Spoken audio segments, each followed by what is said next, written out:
ब्रह्मवेता याज्ञवल्क्य। महर्षि याज्ञवल्क्य का शास्त्र ज्ञान और ब्रह्म ज्ञान अपूर्व है। याज्ञवल्क्य के वंशज होने के कारण इनका नाम याज्ञवल्क्य पड़ा और इनके पिता का नाम ब्रह्मा था। एक बार राजा जनक ने यज्ञ का आयोजन किया।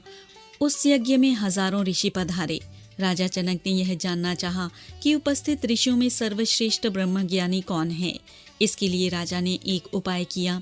उन्होंने 1000 गायों को गौशाला में रोक लिया। प्रत्येक गाय के सींगों में 10,005 सुवर्ण बंधे हुए थे। राजा ने हाथ जोड़कर ऋषियों से कहा, मैं आप लोगों की शरण में हूँ। आप सबके सब महान हैं। मैं चाहता हूँ कि आप लोगों में से जो सबसे बड़े ब्रह्मनिष्ठ हों वे इन गायों को लेकर चले जाएं। सभी विद्वान थे, सभी ज्ञानी थे। प्रत्येक ने चाहा कि यह धन हमें मिले, किंतु किसी ब्राह्मण को साहस नहीं हुआ। तब महर्षि याज्ञवल्क्य ने अपने ब्रह्मचारी को आदेश दिया कि इन गायों को हाँक ले चलो। यह सुनकर उपस्थित ब्राह्मणों में हलचल आ गई। सब कह रहे थे कि यह हम सब में अपने को ब्रह्मनिष्ठ कैसे कह रहा है। विदेहराज जनक के होता अश्लव ने पूछा, याज्ञवल्क्य, ब्रह्मनिष्ठ को मैं नमस्कार करता हूँ। मैं तो गौओं की ही इच्छा करता हूँ। लोगों में क्रोध का संचार बढ़ता गया। याज्ञवल्क्य ने प्रसन्नता के साथ कहा, आप लोग क्रोध न करें, जो चाहे मुझसे प्रश्न करें। फिर तो एक ओर सारे ऋषि हो गए और दूसरी ओर अकेले याज्ञवल्क्य। एक एक करके ऋषियों ने याज्ञवल्क्य से गहन प्रश्न पूछा। महर्षि याज्ञवल्क्य ने सबका सटीक उत्तर दिया।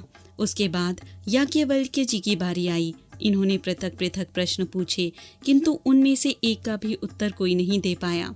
उनमें शाकल्य प्रधान थे। वे बहुत क्रुद्ध हुए और बोले, तुम हम लोगों को तुच्छ समझकर सब धन अकेले हड़प लेना चाहते हो। मेरे प्रश्नों का तो उत्तर दो। महर्षि याज्ञवल्क्य ने उनके सभी प्रश्नों का सटीक उत्तर दिया। याज्ञवल्क्य जी उत्तर देते जाते और शाकल्य विभिन्न प्रश्न पूछते जाते। कहा, तुमने तो हजारों प्रश्न कर लिए, पर अब तुम मेरे एक प्रश्न का उत्तर दो। याज्ञवल्क्य जी से उस गहन प्रश्न का समाधान न हो सका, अतः शाकल्य वहीं ढेर हो गए।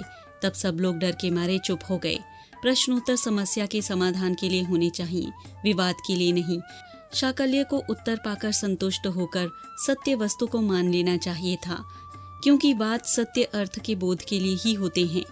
इस कथा से यह शिक्षा मिलती है कि वाद से जब सत्य का पता चल जाए तो उसे झट से स्वीकार कर लेना चाहिए, भले ही उससे अपना पुराना मत खंडित होता हो।